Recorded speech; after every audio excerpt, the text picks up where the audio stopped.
एक दुकान पर लस्सी का ऑर्डर देकर हम सभी दोस्त आराम से बैठकर एक दूसरे की खिंचाई और हंसी मजाक में ही लगे थे कि लगभग 70-75 साल की बुजुर्ग स्त्री पैसे मांगते हुए हमारे सामने हाथ फैलाकर खड़ी हो गई। उनकी कमर झुकी हुई थी, चेहरे पर झुर्रियों में भूख तैर रही थी, नेत्र भीतर को धंसे किंतु सजल थे।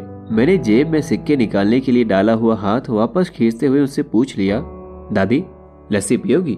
मेरी इस बात पर दादी कम अचंभित हुई और मेरे मित्र अधिक, क्योंकि अगर मैं उनको पैसे देता तो बस 5 या 10 रुपए ही देता, लेकिन लस्सी तो 40 रुपए की है।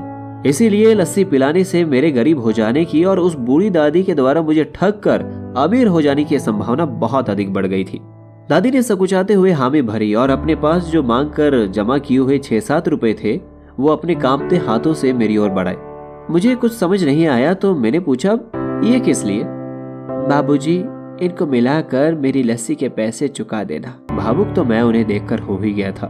रही बची कसर उनकी इस बात ने पूरी कर दी।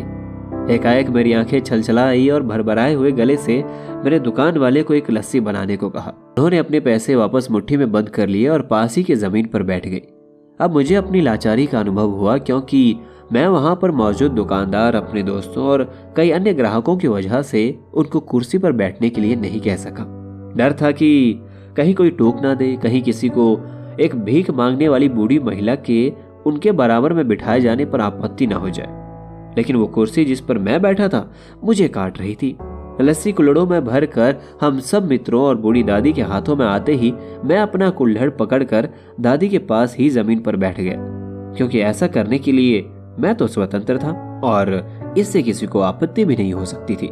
हाँ, मेरे दोस्तों ने मुझे एक पल के लिए घूरा, लेकिन वो कुछ कहते उससे पहले ही दुकान के मालिक ने आगे बढ़कर दादी को उठाकर कुर्सी पर बिठा दिया और मेरी ओर मुस्कुराते हुए हाथ जोड़कर कहा, ऊपर बैठ जाइए साहब, मेरे यहाँ ग्राहक बहुत आते हैं, किंतु इंसान तो कभी कभार ही आता है। दुकानदार के आग्रह करने पर मैं और बूढ़ी दादी दोनों कुर्सी पर बैठ गए। हालांकि दादी थोड़ी घबराई हुई थी, मगर मेरे मन में एक असीम संतोष था। इसी संसार में सबसे मिले धाए, न जाने किस वेश में नारायण मिल जाए।